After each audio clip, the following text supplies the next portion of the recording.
Hey everyone, welcome back to Quantum Science Hub. Today we will go through the February-March 2026 Paper 2 Multiple Choice Extended. Let's get started. Question 1. A sample of helium gas is placed in a free-moving gas ring. The temperature of the helium is increased. The pressure of the helium does not change. Which statement is correct? Okay, so what will happen if you increase the temperature of a substance? The atoms of that substance will move faster, right? It will vibrate even more, it will expand. Since the atom expands, so it will affect the volume as well. So in this case, the volume of the helium gas will also increases because the helium atoms get further apart. So the correct answer here is D. Next question. An experiment is set up as shown. The concentrated hydrochloric acid gives off hydrogen chloride gas HCl, which dissolves in water to form an acid. The concentrated ammonia gives off ammonia gas, which dissolves in water to form an alkali. Which row describe and explain the first change in the universal indicator paper? In this case, we have to find which gas travels faster because HCl, this one is acid, right? And ammonia is a weak base, so it will form an alkali. Acid or base will change the color of universal indicator paper. So the universal indicator paper here is put in the middle. So which gas will reach this paper first? Of course, the gas with the lightest or the smallest mass, right? So we have to find the mass of HCl and we have to find the molecular mass of ammonia. So if you check in the periodic table, the molecular mass of hydrogen is 1, chlorine is 35.5. So the MR of HCl is 1 plus 35.5, which is 36.5, while ammonia is NH3. So if you check in the periodic table, nitrogen is 14 and hydrogen is 1, right? So the MR here is 14 plus 3 times 1. So equals to 14 plus 3 equals to 17. So ammonia will travel faster. It will reach the universal indicator paper first. Since this is alkali, the universal indicator paper will turn to blue, right? If it's acid, then it will turn to red. Let's check the option in here. The color of the universal indicator paper is blue. And the reason is because the molecules of ammonia moves more quickly than the molecules of hydrogen chloride. Okay, so the correct answer here is A. Next question. X2 positive is an ion of a group 2 element X. What has the highest value in the ion? Okay, so we have X2 positive. So usually we have the number in here and in here. So what is this? This is nucleon number, or we can also say this is the mass number. So the nucleon number equals to proton plus neutron, right? And this is the proton number. So in an atom, proton equals to electron, but this is not atom, this is an ion. And this is 2 positive ions, so that means the proton is 2 more than the electron. So 2 more than the electron, okay? So who will has the highest value in the ion? Of course, it should be nucleon number because you have proton plus neutron, right? So the correct answer here is A. Next question. The positions of 2 elements P and Q in the periodic table are shown. P and Q react together to form a compound. What is the formula of the compound? Okay, so this is group 1, this is group 2, group 3, group 4, 5, 6, 7, and 8, right? So in group 1, the ions is positive 1. So we have Q positive 1. While group 7, the ion is always a negative 1, right? So you want to react Q positive with P negative. So when they react together, so how? I will take yours and you will take mine. So it is Q1P1, right? So it's just like QP. But imagine if I have Q2 positive and P negative. So what is the formula? I will take yours, you will take mine. So Q will take 1 and P will take this 2. So the formula is QP2, right? What about if Q2 positive and P3 negative? So it will become Q3P2, okay? So this is only the further explanation for you to understand about the formation of the formula in a compound. So the correct answer here is A. Next question. Which row describes the properties of a simple molecular compound? Okay, so what is the characteristic of a simple molecular compound? It has low melting point and also has low boiling point, right? And it's a poor conductor of electricity, okay? Okay, so from here, we choose the lowest melting point and boiling point. So it should be these and these, between A or C, and it should be poor electrical conductivity, right? So the correct answer here is C. Next question. How are the structure of diamond and silicon 4 oxide similar? Okay, let's check this option one by one. Molecules of both diamond and silicon 4 oxide are held together by weak attractive forces? No, because diamond and silicon 4 oxide have giant covalent structure in which atoms are joined by strong covalent bonds throughout the structure. So this word make it wrong, right? Next, they both contain atoms arranged in planes held together by weak bonds. This is wrong because they both contain atoms in a three-dimensional giant covalent network. Okay, this is not in planes held by strong covalent bonds, not by weak bonds, right? So this is also wrong. Next, they both contain ions that are free to move. So this is wrong because they do not contain free-moving ions. They consist of atoms joined by covalent bonds. Free-moving ions are found in molten or in aqueous ionic compounds, not in covalent compounds, right? Because diamond and silicon 4 oxide is the covalent compound. So this is also wrong. Next, the carbon in diamond and the silicon in silicon 4 oxide each have 4 covalent bonds. Okay? So let's draw the structure of diamond. So it has a giant three-dimensional structure in which each carbon atom is covalently bonded to 4 other carbons in a rigid tetrahedral structure, right? So one carbon and we are bonded to other 4 carbon. So like this. So this is the covalent bond in here. 1, 2, 3, 4. Yes, that's correct. So the carbon in diamond have 4 covalent bonds. What about the silicon in silicon 4 oxide? In silicon 4 oxide, the silicon is covalently bonded to 4 oxygen atoms, and each oxygen atom is covalently bonded to 2 silicon atoms, right? So one silicon bonded to other 4 oxygen, like this. The structure is exactly like diamond.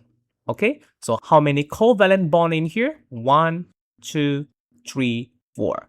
So it also has 4 covalent bonds. So the correct answer here is D. Next question. Solid X and solid Y are both pure substances that contain ions. X is not an electrical conductor. Y is an electrical conductor. Which statement about X and Y are correct?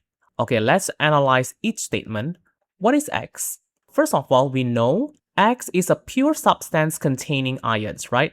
And X does not conduct electricity when solid. So this is a typical of an ionic compound. So this is ionic compound. For example, like an ACl. Okay? And what is Y? Y is a pure substance containing ions and it does conduct electricity when solid, right? So we know this is a typical of a metal. So this is metal. So metal contains positive ions in a lattice and delocalized electrons that can move and carry charge. So let's check the statement. X is a compound and Y is an element. Yes, this is true because X is an ionic compound, for example, like an ACl in here. And Y is a metal, so which is usually an element, for example, like copper, iron, aluminum, magnesium, okay? Next, statement 2. The ions in X are held in a lattice. The ions in Y are not held in a lattice. So this is wrong. X is ions which are held in an ionic lattices, and Y is a metal which is also contained of ions that are held in a metallic lattice. So both X and Y have lattices. So statement 2 is wrong. What about statement 3? X contain both positive and negative ions. Y contain positive ions but no negative ions. So this is correct because X is an ionic compound. So it has positive and negative ions. So if you break these into the ions, so it contains of Na positive and Cl negative, right? So it has positive ions and negative ions. And Y is the metal. So all metals will have positive metal ions and delocalized electron, not the negative ions. So statement 1 and 3 is correct. So the correct answer is C. Next question. A sample of magnesium is burned in air. A student calculates that 10 grams of magnesium oxide should be produced. After the reaction, the student determines the percentage yield of magnesium oxide. Which formula is used to determine the percentage yield of magnesium oxide? So the question here asking about what is the formula to determine the percentage yield. So what is percentage yield? Percentage yield calculates the actual yield of the product in an experiment compared to the theoretical amount as calculated from a balance equation. So the formula is percentage yield equals to actual yield divided by theoretical yield times with 100%. Okay? Now let's check the option here. Option A, relative atomic mass of magnesium divided by relative formula mass of magnesium oxide. No, we are not talking about the relative atomic mass, right? So A is wrong. B, the mass of magnesium oxide. Okay, though, so this is wrong again. It should be the actual yield divided by the theoretical yield. Next, the mass of magnesium oxide. Yes, because we want to find the yield of magnesium oxide, so we have to know the mass of magnesium oxide form, which is this is the actual yield, and divide by the mass of magnesium oxide expected, or this is the theoretical yield that we calculate, right? Okay, what about option D? The mass of the pure magnesium oxide divided by the mass of all the reaction of the product. Okay, so this is wrong. So the correct answer here is C. Next question. 4.55 gram of zinc is reacted with 50 cm cube of 2.25 mol per dm cube dilute hydrochloric acid. The equation for the reaction is shown. So this is the equation. And which volume of hydrogen gas at room temperature and pressure, so this is RTP, right, is produced in the reaction. Okay, let's rewrite all the information in here. So we have the mass equals to 4.55 gram of zinc, right? And this one is HCl. What is this? This is the volume, okay? So the volume should be in dm cube. So we just change it into dm cube. You divide by 1000. So 50 divided by 1000 equals to 0.05 dm cube. And the concentration equals to 2.25 mol per dm cube. Now, what is the question asking about? The question asking about the volume of hydrogen gas. So where is hydrogen gas? Here, H2. So volume equals to question mark. Okay, now we can find the mole of Zn when we can also find the mole of HCl. So this question is about the limiting reactant. Okay, so we have to find both mole of Zn and HCl. Okay, let's start with mole of Zn. So mole equals to, we know the mass, so mass divided by its MR, right? So 4.55 divided by the relative atomic mass. So if you check in the periodic table, the relative atomic mass is 65. So equals to 0.07 mole. Next, we find the mole of HCl. If we know the concentration and the volume, so mole equals to Cv, right? So concentration times with the volume. So the concentration here is 2.25 times 0.05. So equals to 0.1125 5 mole. Okay, now here is the tricky part. Let's say if I'm taking Zn as the limiting reactant. So this is for 1 molecule, but HCl is for 2 molecule. So that means I need to times this value by 2 because I need 2 molecules in here, right? So the mole of HCl should be 0.14. But I only have 0.1125. So this is not enough. That's why I cannot use Zn as the limiting reactant because I only have 0.1125. Now let's say I'm using HCl as the limiting reactant.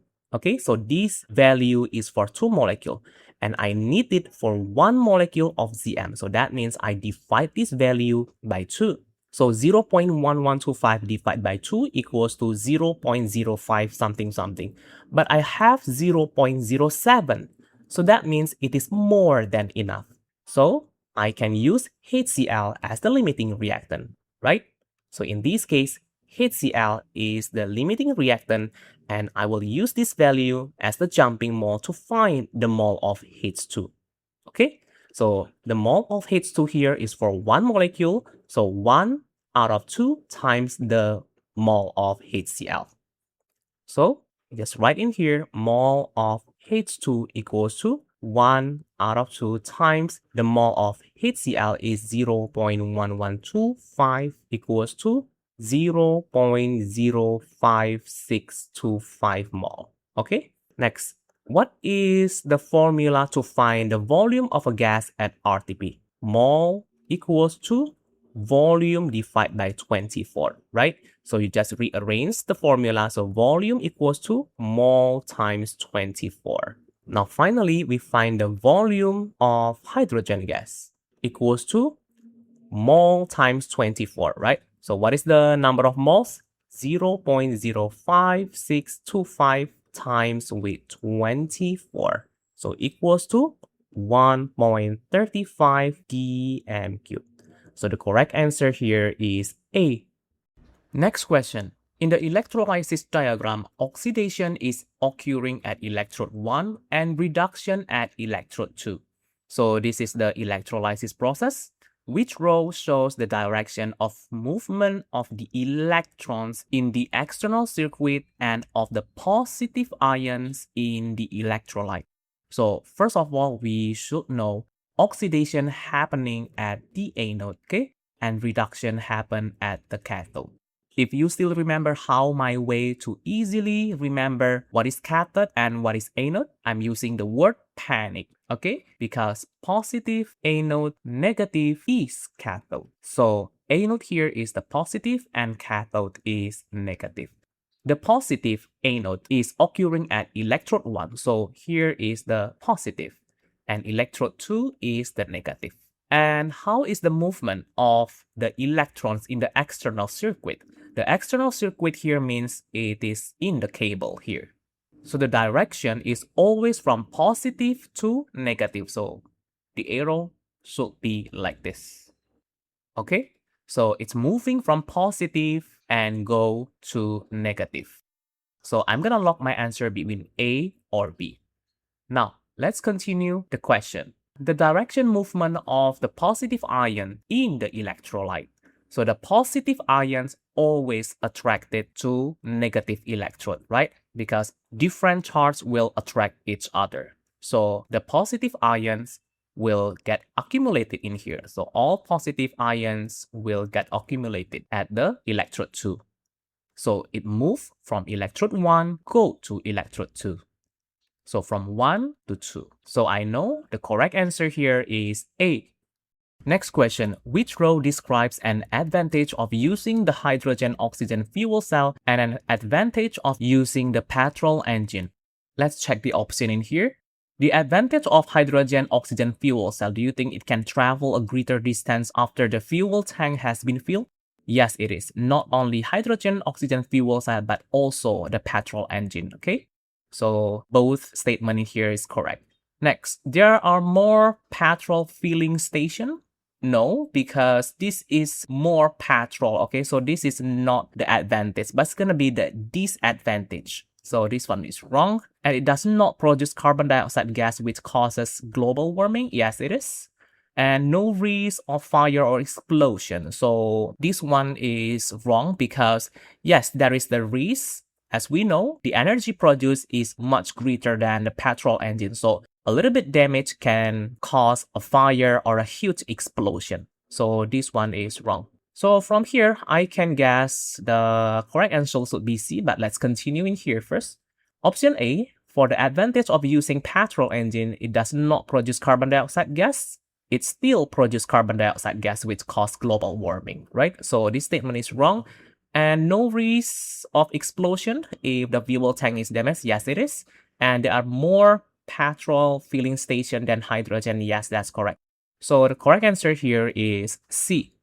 Next question. Which statement describes activation energy? Okay, so what is activation energy? Activation energy is the minimum amount of energy that reacting particles must have for a chemical reaction to occur. Think of it as an energy barrier that reactant must overcome before they can be converted into products. So let's check the option in here. It is the maximum energy given out during the reaction, so not this one. It is the maximum energy taken in during a reaction. Nope. It is the minimum energy. Yes, colliding particles must have to react. So this is correct. Then what about option D? It is the minimum energy particles must have to make bond. So not to make the bond, but it is the minimum energy that reacting particles must have for a chemical reaction to happen. So the correct answer here is C. Next question. Hydrogen peroxide HOOH decomposes to form water and oxygen. So this is the chemical equation. The bond energy are shown in the table. The reaction is exothermic. What is the enthalpy change for this reaction? Okay, so we want to calculate the delta H reaction, right? So if you still remember, what is the formula? So it is the total or the sigma of the bonding energy of the reactant minus with the total bonding energy of the product. Okay, so let's see in here. So this is the reactant and this is all the product. So let's see, we have H2O2. So hydrogen peroxide H2O2 is HOOH. So we have how many H2O2? We have 2 molecules, right? So this is for 1 molecule and we have another one in here. So we have 2 molecules of H2O2.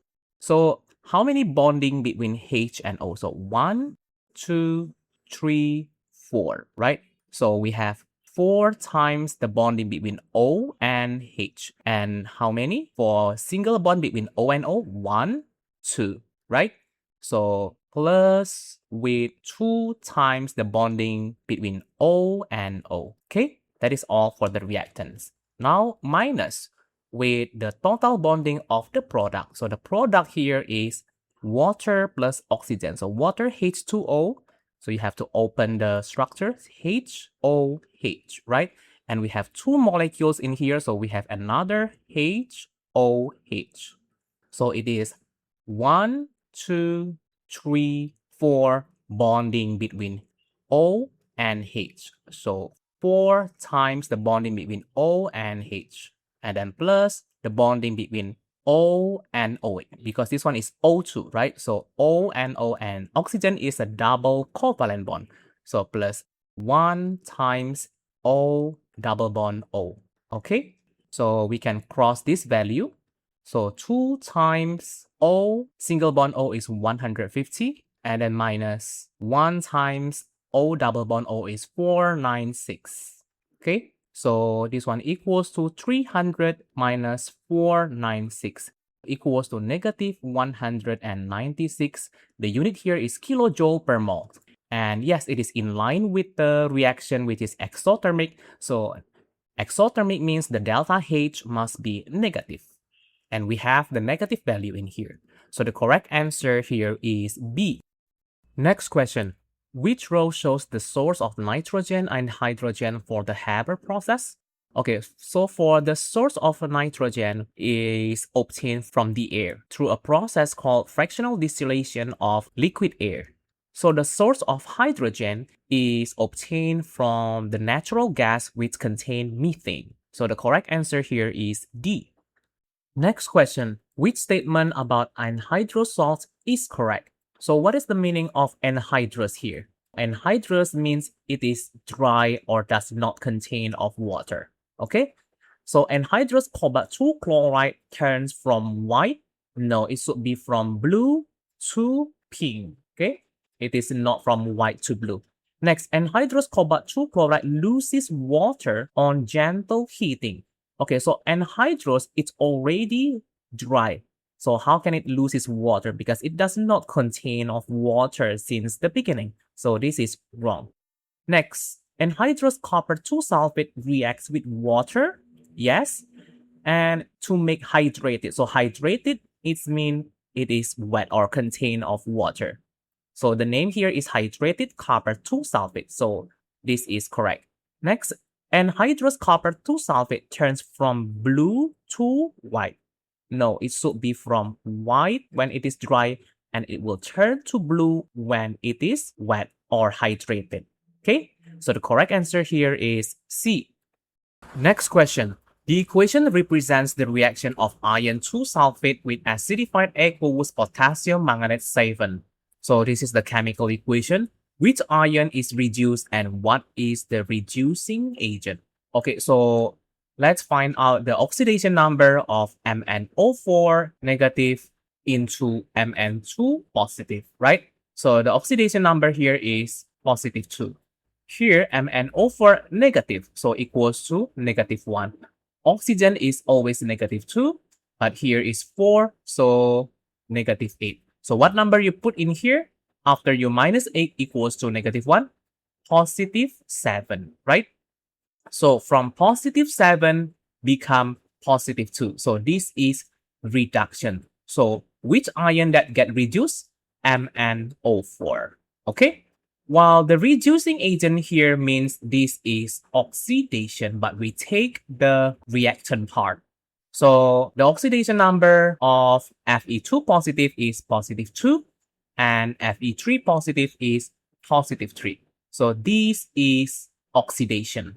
So who is the reducing agent? Again, reducing agent means it is oxidation. So this is oxidation. Why? Because there is an increasing of the oxidation number from positive 2 into positive 3. But we take the reactant part or the left part, right? So this is the reducing agent, Fe2 positive. So the correct answer here is C.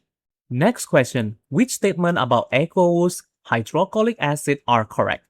Okay, remember hydrochloric acid, this is a strong acid, right? Let's check the statement in here.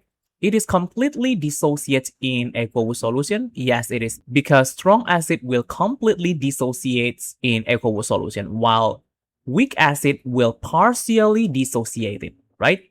Next, it turns thymophthalate blue. So thymophthalate will turn to colorless if it is an acid, but it will turn to blue if it is alkali or base. So hydrochloric acid is a strong acid, so it will turn to colorless. Next, it acts as a strong acid in aqueous solution. Yes, it is, because hydrochloric acid is a strong acid. And it produces OH negative ions. Remember, for base is OH negative, acid is H positive ion. So this one is wrong. It should be H positive ion. So the correct answer here is statement 1 and 3. So the answer is A. Next question. Sulfuric acid dissociates in water in 2 stages. The equation for each stage are shown. So this is the first equation and this is the second equation. Which statements about these equations are correct? Okay, let's check the first statement. HSO4 negative can donate and accept protons. Okay, so in the first equation in here, it acts as a base. What is the meaning of base? Base means proton acceptor because it receives proton in here, right? While in the second equation, it acts as an acid or proton donor because it gives H positive. So this will make HSO4 negative as amphoteric. Amphoteric means it can behave as an acid or base. So the first statement is correct. Next statement, H2SO4 is a proton donor. Yes, because in the first equation, we know HSO4 donates H positive to form HSO4 negative, making it an acid, right? So the second statement is also correct. Next, the third statement, SO4 negative is the only base. Okay, so again, a base is a proton acceptor. So in this equilibrium equation, both HSO4 negative and SO4 negative act as a base in the reverse reaction. So that means HSO4 negative is also a base, not only SO4 negative. So the correct statement here is 1 and 2. Then the final answer is A. Next question. Which statement about amphoteric oxides is correct? So amphoteric oxides is a curious oxide that can act as a base or acid depends on the partner. Let's say the amphoteric oxide here is X. So X plus acid. So what kind of thing that can react with acid is a base. So in this case, X is a base. Take another condition. Let's say X react with base. So in this case, X is an acid. So what is the product of the reaction between acid and base? It will produce salt and water, right? So the correct statement here is they react with acid and base to form a salt and water. So the correct answer is B. Next question. Which property of elements increases across a period of the periodic table? Okay, so imagine if this is the periodic table. So this is group 1, this is group 2, this is group 3, and so on. And this is period 1, this is period 2, this is period 3, and so on. So across the period means you are moving from the left side to the right side. Go to here. Okay? Now let's check the option in here. Increases, right? So do you think the metallic character will increase? No, it will decreases, right? You're going from group 1, group 2, group 3, the metallic characteristic will lose. And finally, it will turn into soft, solid, and then turn to liquid. And finally, at group 8, it is a gas. So A is wrong. Next, the number of electron cells. So let's take one example like sodium. Sodium is 11, right? The proton number. So how we configure this one? 2A1. And let's take another group 2, which is magnesium. Magnesium is 12, right? So 12 magnesium, then how we configure this one? 2A2. Since Na is group 1, so that's why the ion is Na positive, while magnesium is Mg2 positive. In here is group 1, in here is group 2, right? So this is across the period. So do you think they have different number of electron cells? No, they still have the same number of electron cells. In this case, they have 3 electron cells. So this is the first cell, this is the second cell, and this is the third cell. So option B is wrong. Next, the number of outer cell electrons. Yes, it increases. So you can see in here, if you move from group 1 into group 2, the number of valence electron or the number of outer cell electrons is increases from 1 to 2, and then group 3 is 3, group 4 is 4, group 5, and so on, right? So this is correct. Next, the tendency to form positive ions. For group 1, group 2, group 3, yes, that's correct. But start from group 5, it is the tendency to form negative ions. In group 5, the ions is negative 3. In group 6, it is negative 2. Group 7 is negative 1. Okay, so this one is wrong. From here, we know the correct answer is C. Next question. Which two compounds react together to form the insoluble salt lead-2 chloride? Okay, so to make an insoluble salt by precipitation, you need to mix two soluble compounds that each supply one of the ions you need. So for example, from this question, we have lead-2, so that means it contains of Pb2 positive, and chloride is Cl negative ions, right? So in this case, you need a soluble source of Pb. which is come from lead 2 nitrate, and it should be soluble in water. And a soluble source of Cl, so in this case, we will take it from sodium chloride. Why? Because it is soluble in water. So when mixed, Pb2 positive and Cl negative will make PbCl2. And this is the precipitate. So the key rule here, both starting compounds must be soluble, so they can react in the solution to form the insoluble product. So the correct answer here is B. Next question, which statements describe properties of transition elements? Okay, let's see the first statement here. They form white compounds only. Okay, it is not always white color, but it is colorful. It can be white, black, purple, blue, green, any color, right? So this is not white compounds only. So the first statement is wrong. They are ductile. Okay, so this is the characteristic of all metals. All metals are ductile and malleable. And transition elements here means it is also transition metals, right? So yes, that's correct. Next, they have high densities. Yes, that's it. And that's the reason why they also have high melting point and high boiling point. Next, they form positive ions. Yes, that's correct. But by gaining electron, electron is something negative. So if you gain or if you receive something negative, you become more negative. And that's why you will form negative ions. So if you want to become more positive, you have to lose something negative, right? So they form positive ion not by gaining electron, but by losing electrons. So the correct statement here is statement 2 and 3. Then the answer is C. Next question, which statement explains why aluminum has good resistance to corrosion? Let's check option A. Aluminum is a highly reactive metal. Being highly reactive is actually the reason it forms the oxide layer, not the explanation for its corrosion to resistance. So you have to know, aluminum reacts with oxygen in the air to form a thin layer of aluminum oxide on its surface. So this oxide layer acts like a protective shield, so it will stop the air and water from reaching the metal underneath, so no further corrosion can happen. So option A is wrong. Option B, aluminum has an oxide layer on its surface. Yes, it is. Option C, aluminum requires heat to react. Aluminum does not need heat to react with oxygen. So wrong. Aluminum is an inert metal. This is very wrong because aluminum is definitely not inert. Inert means unreactive. It's quite reactive metal. Okay, so the correct answer here is B. Next question. Coating iron helps to prevent rusting. Which coating will continue to protect the iron even when the coating is damaged?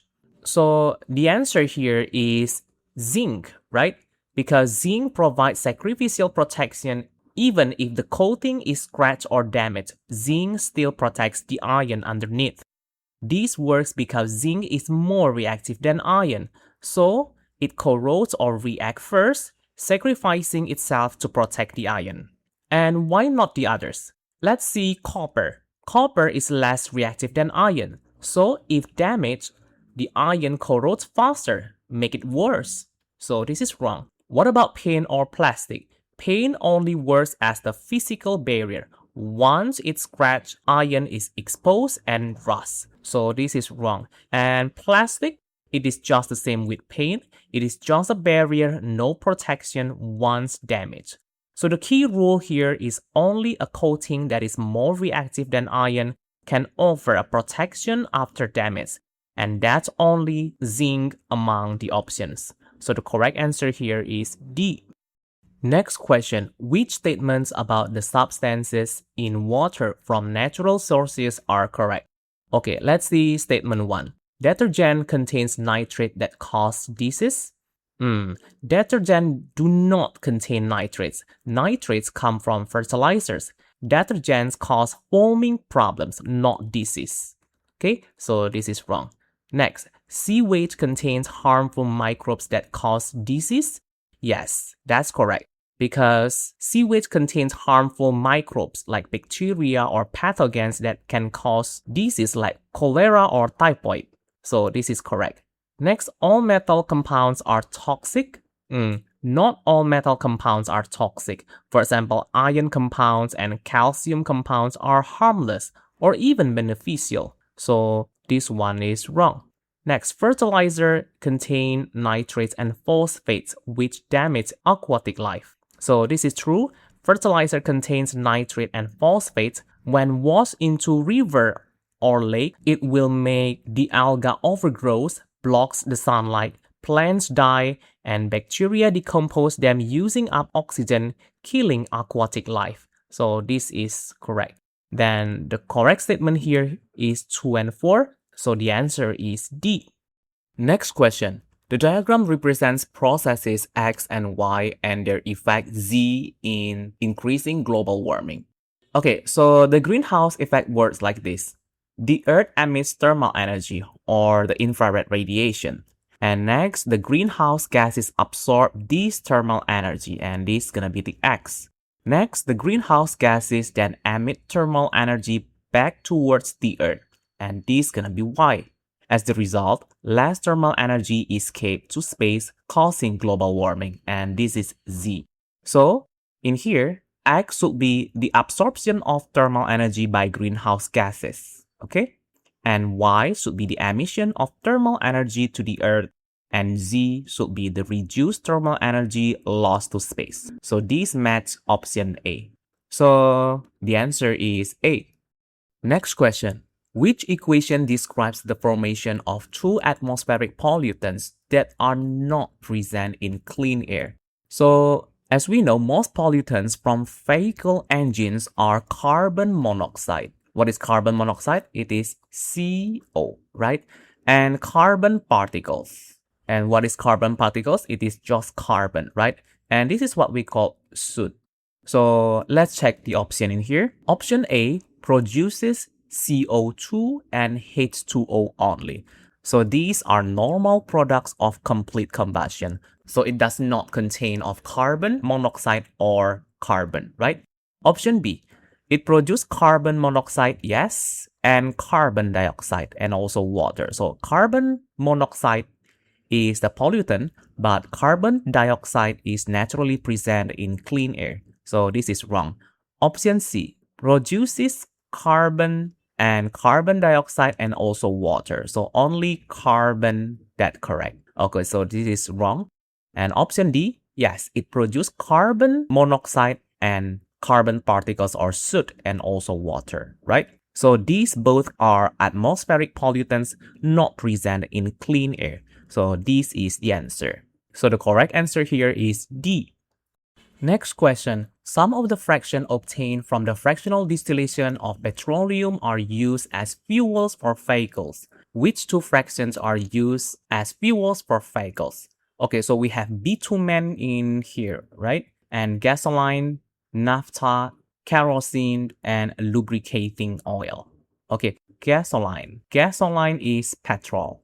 And we also have kerosene, naphtha, and lubricating oil. Next, we finally have bitumen. Okay, what is the common use for gasoline or petrol? It is used in car, right? And kerosene is for aircraft or in jet fuel. Naphtha is used in chemical industry to make chemical. And what is the function for lubricating oil? It's just for lubricants. Lubricants in a huge machine. What about bitumen? This one is for road surfacing and roofing. Now let's check the option given in here. So the question is asking about are used as fuels for vehicles, right? So we know bitumen is not for vehicles. Gasoline, yes. Option B, bitumen is not. So gasoline and kerosene, yes. Gasoline is for cars and kerosene is for aircraft. So this one is vehicles, while lubricating oil is not for vehicles. So the correct answer here is C. Next question. The displayed formula of butanoic acid is shown. So this is the formula for butanoic acid. Butanoic acid reacts with ethanol to form an ester. What is the structural formula and the empirical formula of the ester? Okay, so butanoic acid, this is butanoic acid, it reacts with ethanol, right? So what is ethanol? C2H5OH, okay? The question is asking about what is the structural formula of the ester or the product and what is the empirical formula of the product. Do you still remember how the way to react acid with ethanol? So from the acid, we remove the OH, and from the alcohol, we remove the H, right? So the structure of ester is gonna be like this. So the side product here is H2O or water. Again, we remove the OH and we put here the ethanol will attach to here, but we remove the H from the ethanol. So it is C2H5O, but I put the O in front, right? So it becomes C double bond O and then OC2H5. Okay, so this is the product. So what is the structural formula? C3H7 and then COOC2H5, right? So I'm gonna lock my answer between A or B. Let's count the total number or the molecular formula of this compound. How many C we have in here? C3, 4, 5, 6. So it is C6. How many H? 7 plus 5, 12. And how many O? 1, 2. Okay, so this is the molecular formula. But the question asking about the empirical formula. So empirical formula is the formula showing the simplest ratio between the elements. So we can still divide this by 2. So 6 divided by 2 is 3. 12 divided by 2 is 6. 2 divided by 2 is 1. So C3H6O. So we know in here the correct answer is B. Next question. What is the structural formula of propan 1-ol? Okay, so prop here means it contains of 3 carbon atoms, and all this is for alcohol. That means it contains of OH group. Okay, propan 1-ol, so the structure is gonna be CH3, CH2, CH2, and then OH. Okay, it contains of 3 carbon atoms, and we have OH in here because the position is at 1, so it should be in here, right? Or maybe you can reverse the structure from right to left. So it will be OH and then CH2, CH2, and then CH3. It's just the same. Now, let's check the option here. C3H7OH. So this is a molecular formula, not structural formula, because the question here is structural formula. So what is molecular formula? Molecular formula, it means the number of atoms only. It only shows the number of atoms. For example, like this or this. This is the molecular formula.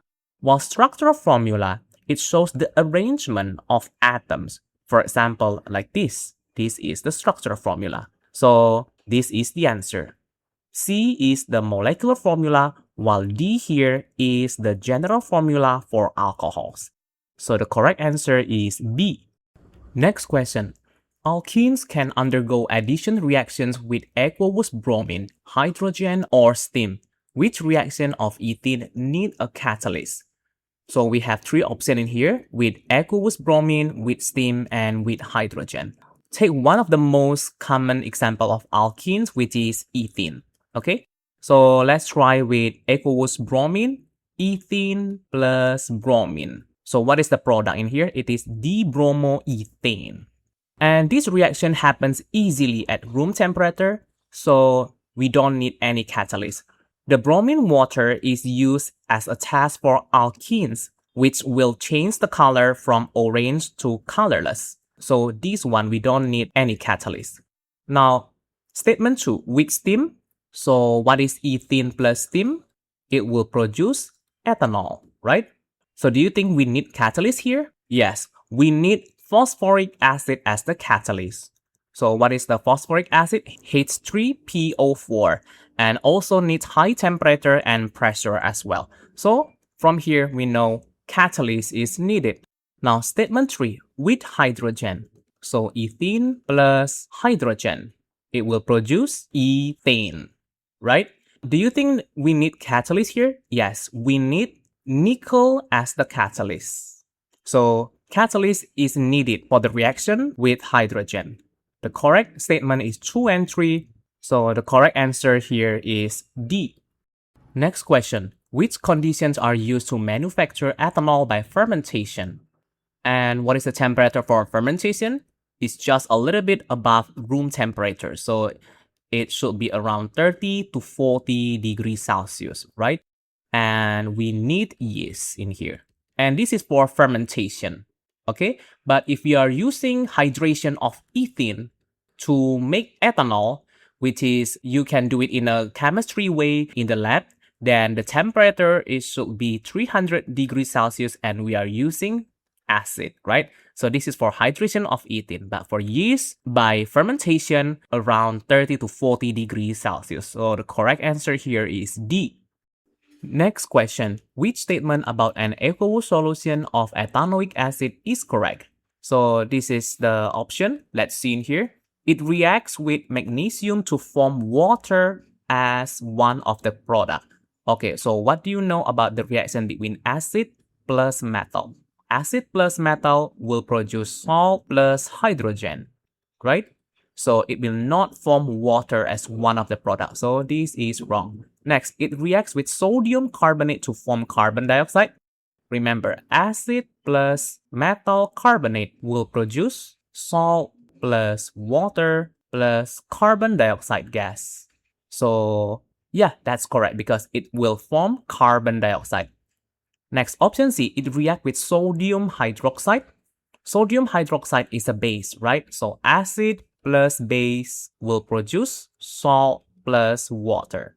So it will not form hydrogen gas. So this is wrong. Next, it turns red litmus paper blue.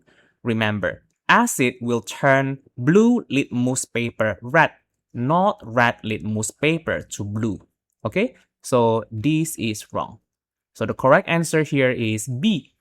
Next question. Which statement explains why plastic should be recycled?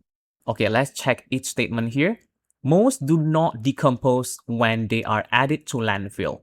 Yes, that's correct. Because many plastics take hundreds of years to break down. They stay in the landfill for a very, very long time. So, this is correct. Next, they pollute rivers and the ocean where they harm wildlife. Yes, that's correct, because plastic waste can enter the river and oceans. Animals may eat the plastic or become entangled in it. So this is correct. Next, they can produce toxic gas when they are burned. This is also correct, because burning some plastic releases harmful gases that pollute the air. Recycling reduces the need to burn the plastic waste. So this is also correct. The correct statement is statement 1, 2, 3. So the correct answer is A. Next question. Which statement about the plastic PET are correct? Okay, so what is PET? So this is a type of a common plastic used in drink bottles.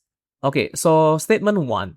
PET is a condensation polymer. Yes, because it's made by joining diol and dicarboxylic acid. So during the polymerization, small molecules like water are removed. So this is correct.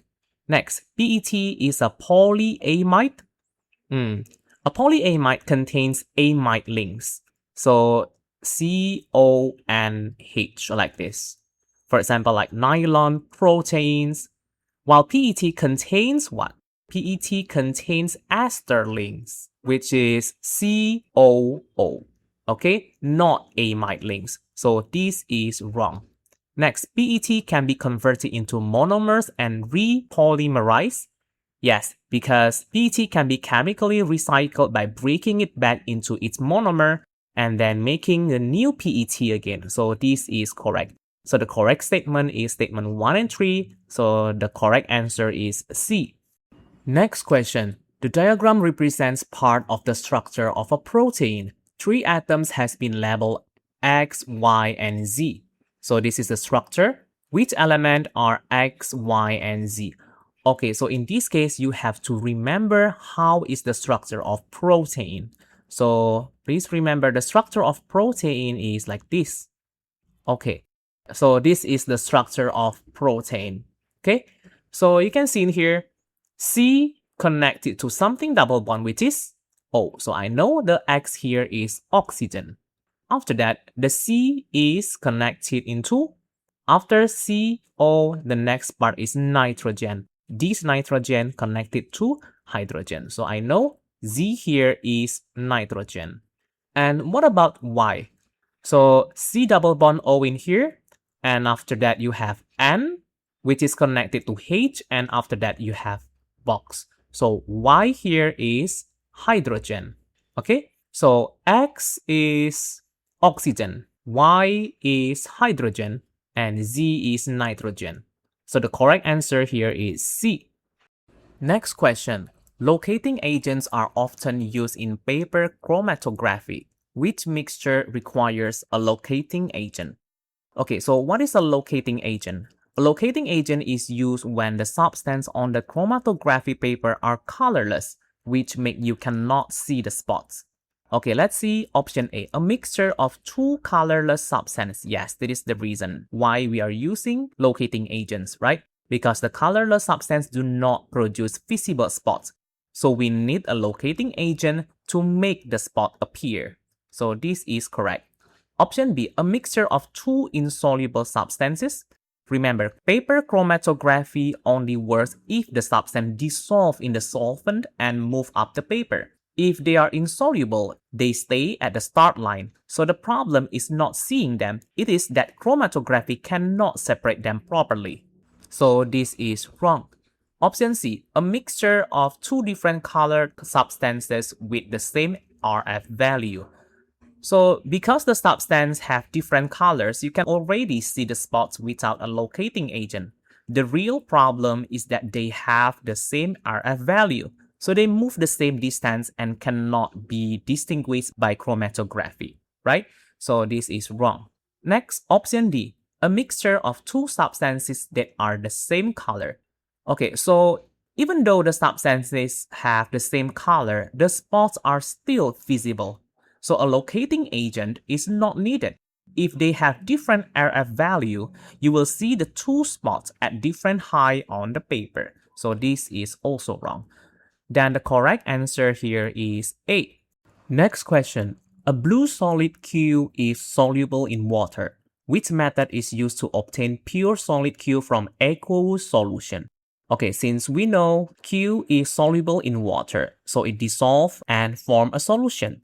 We cannot use filtration, right? Because filtration cannot separate a dissolved solid from water. So this one is wrong. So in this case, we have to use crystallization, because crystallization removes some water by evaporation, allowing pure solid Q to form a crystal, right? So this is the answer. And why not chromatography?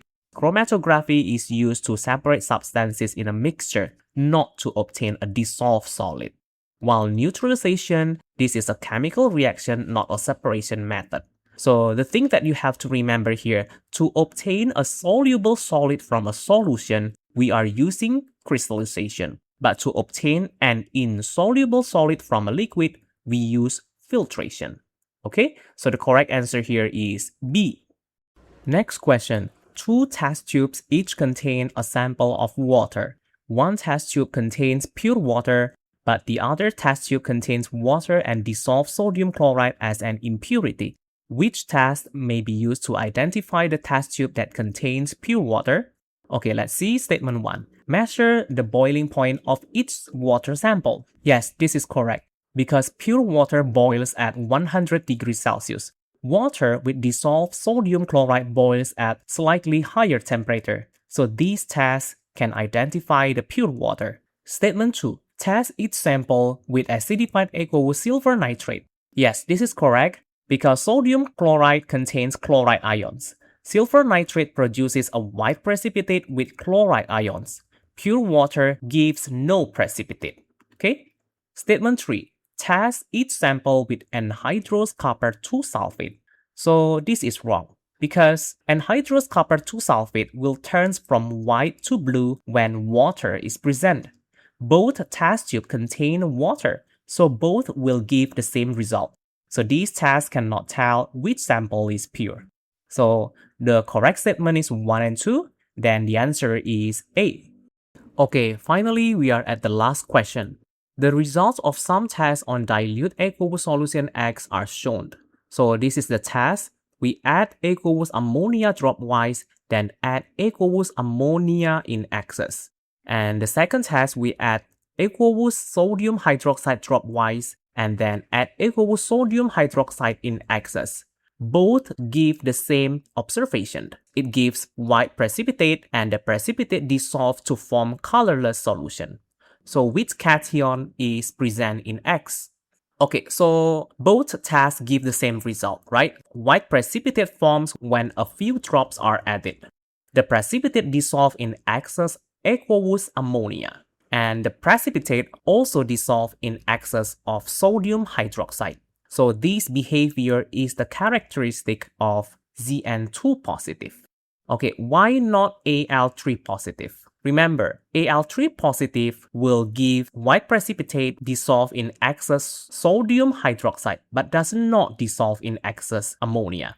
And calcium 2 positive, calcium ion, will give precipitate does not dissolve in excess sodium hydroxide or ammonia. And Cr3 positive will form a green precipitate, not a white precipitate. So it is very clear it is Zn2 positive ion. So the correct answer here is D.